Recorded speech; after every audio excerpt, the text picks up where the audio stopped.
Дорогие друзья, вчера завершились выборы в Народное собрание Абхазии. Через 2 недели будет второй тур, и уже будут известны окончательные итоги. А вот для предварительной оценки состоявшегося события мы пригласили в студию начальника экспертного управления администрации президента Аслана Барцец. Добро пожаловать. Аслан, как вы думаете, как вы вообще оцениваете в целом результаты этих выборов? Предварительных, да. Да, добрый день, Рада. Спасибо за приглашение. Первое, что хочется сказать, это то, что выборы прошли в целом в спокойной обстановке, не было никаких эксцессов, слава богу.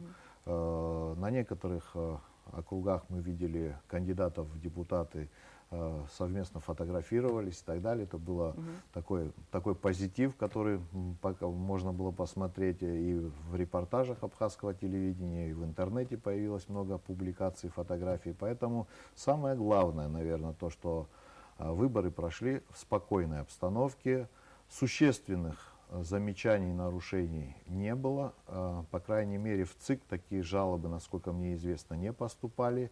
Есть какие-то шероховатости, есть какие-то недочеты, но эти все вопросы решались в рабочем порядке. Поэтому говорить о том, что выборы прошли с какими-то нарушениями серьезными, не приходится, слава богу. С одной стороны. С другой стороны, те многочисленные международные наблюдатели, которые присутствовали на наших выборах, они тоже констатировали этот факт, что выборы проходили в спокойной обстановке, выборы проходили дружелюбно. И на тех участках, где побывали международные наблюдатели, они это все отметили. Это было внесено в специальные документы, в специальные протокола, которые были потом и озвучены в том числе на эфире абхазского телевидения. Скажите, пожалуйста, а вообще была опасность таких каких-то эксцессов, Конечно, на ваш взгляд? конечно, такая опасность всегда присутствует, учитывая многочисленность кандидатов, учитывая полярность мнений, учитывая ментальность, особенности нашего национального характера. Поэтому такая опасность, конечно, всегда присутствует. Ну, бывает такое, что кто-то на радостях там, может быть, позволил себе лишнюю дозу спиртного, такое тоже же бывает. Мы все живые люди, мы понимаем, поэтому опасность, конечно, всегда присутствует такая. Но я еще раз повторяю, была проявлена большая ответственность в этом вопросе и кандидатов, и их сторонников. И слава богу, что выборы прошли в такой спокойной обстановке. Одним словом, плохого мы избежали, и вы это оцениваете как плюс. Да, это мы оцениваем как большой плюс. И не только это как бы для внутреннего пользования, само собой, что, конечно, это имеет большое, огромное значение, но это и говорит о том, что мы состоявшееся общество, и те наблюдатели, и те корреспонденты иностранных государств, которые нас посетили, они это отметили, и это ушло в эфир за пределами Абхазии. Поэтому сегодня те, кто смотрел за нашими, наблюдал за нашими выборами за пределами Абхазии, они тоже это подметили. Как у нас, как известно, есть и друзья в международном сообществе, так и есть и недруги, которые, наверное, с радостью потирали бы руки свои, если, не дай бог, у нас что-то произошло бы. А так, слава богу, можно констатировать, что первый тур у нас прошел в этом плане спокойно. И еще хотел я отметить, это очень важно, и граждане это понимают, что вот в преддверии курортного сезона, когда подавляющее большинство наших граждан ждут с нетерпением курортного сезона, и что вот нет такого негативного фона в этом плане, это, конечно, очень здорово.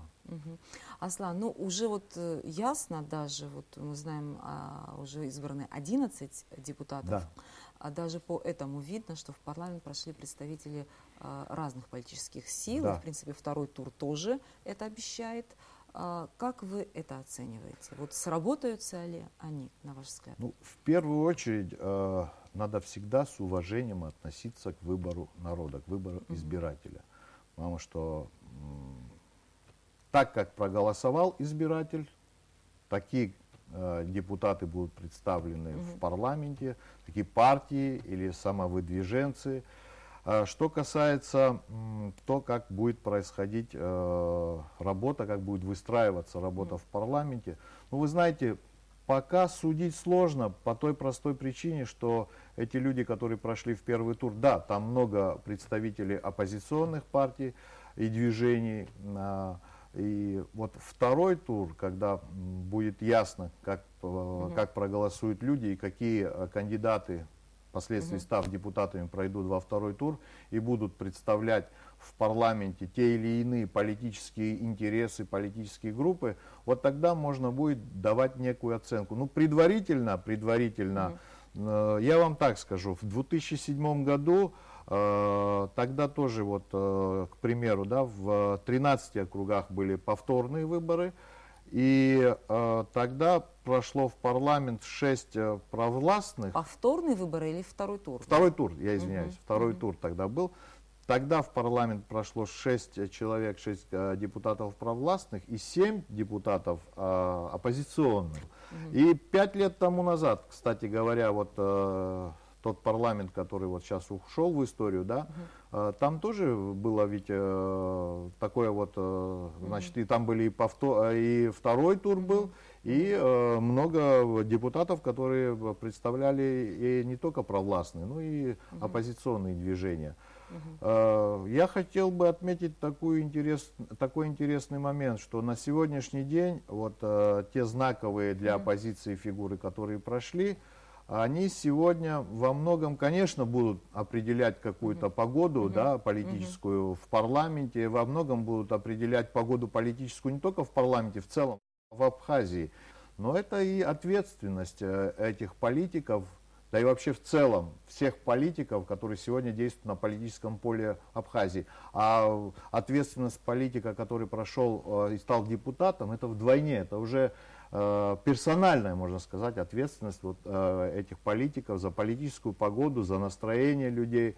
Ведь люди что ждут? Люди ждут позитива, люди хотят продвижения вперед. Если в парламенте будет бесконечная склока, бесконечные споры, не будет приниматься решения, это, я не считаю, что это будет позитивным в целом для государства нашего, в целом для развития нашего государства. Поэтому очень хочется верить и надеяться на то, что люди, вновь пришедшие в парламент, они как раз стали бы тем мотором и генератором идей, новых идей, потому что в парламент пришли во многом и новые лица. В политике появились много новых лиц. Даже те, которые сегодня не прошли в парламент, но они выступили ярко, люди их увидели.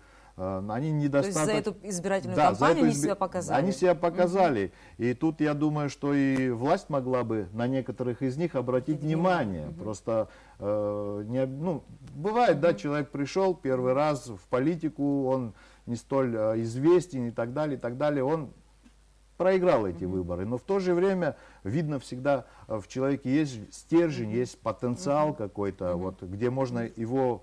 вот этот потенциал, его харизму и его стержень использовать для дальнейшего, использовать с пользой. На долю, допустим, вот этого 5-го созыва выпал там 14-й год, да, декабрь 16-го года.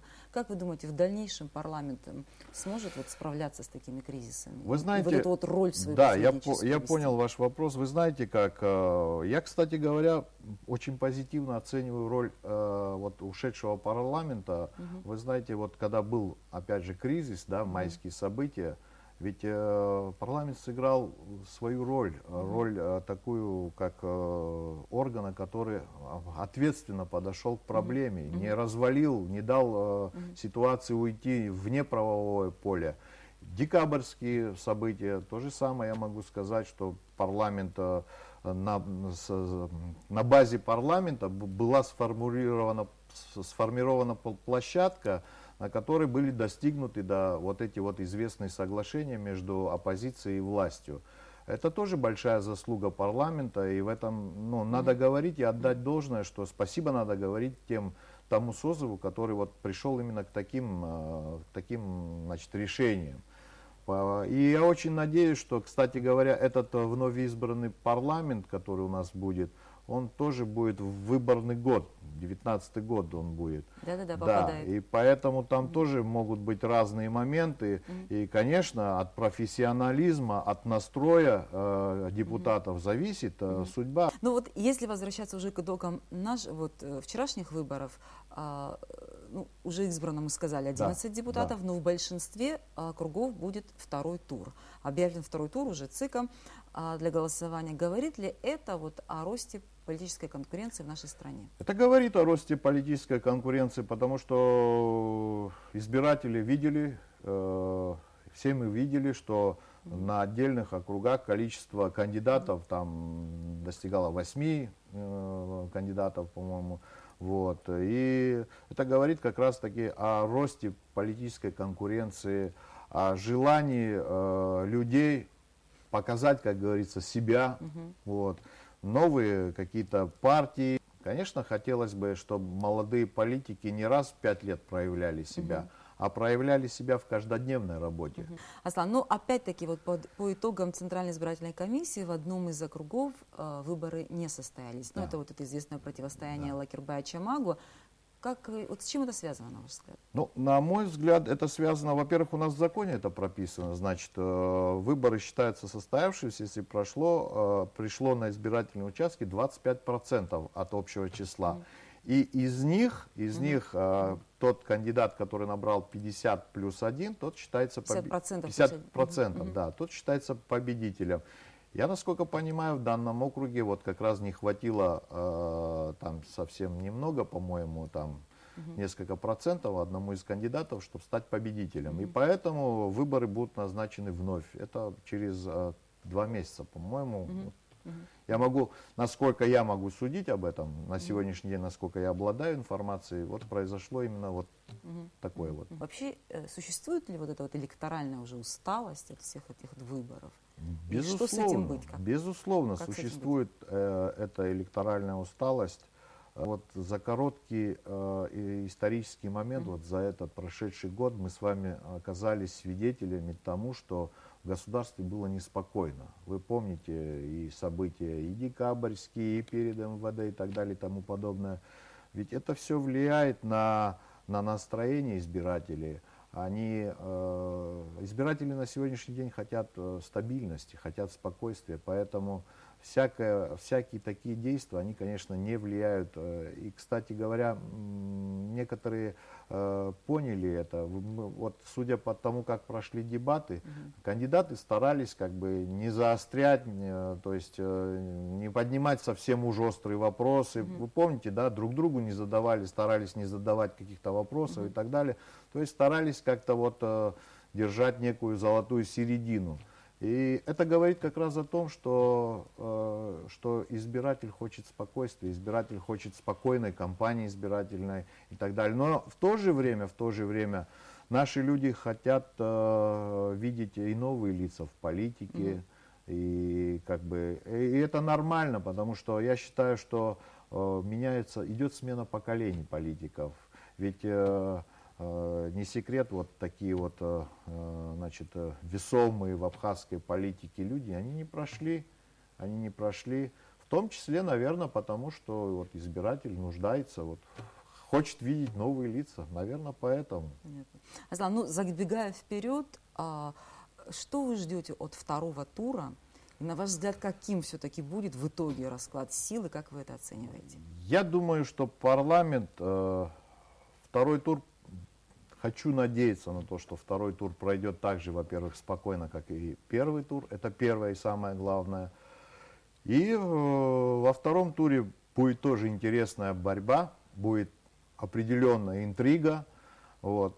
Еще раз повторяю, хотелось бы, чтобы парламент состоялся. В парламент прошли люди, депутаты, которые в полной мере были бы ответственны перед своим избирателем, перед своим народом, перед государством. И несмотря на свои политические разногласия, хотелось бы верить в то, что компромиссы в первую очередь будут найдены, потому что, еще раз говорю о том, что наш избиратель, наши люди хотят видеть спокойный парламент, в который принимались бы законы, были бы споры, но они не выходили бы за рамки законности, за рамки, как говорится, абхазского такого менталитета и так далее и тому подобное. Спасибо за интервью. Спасибо. Пожалуйста. Всем удачи.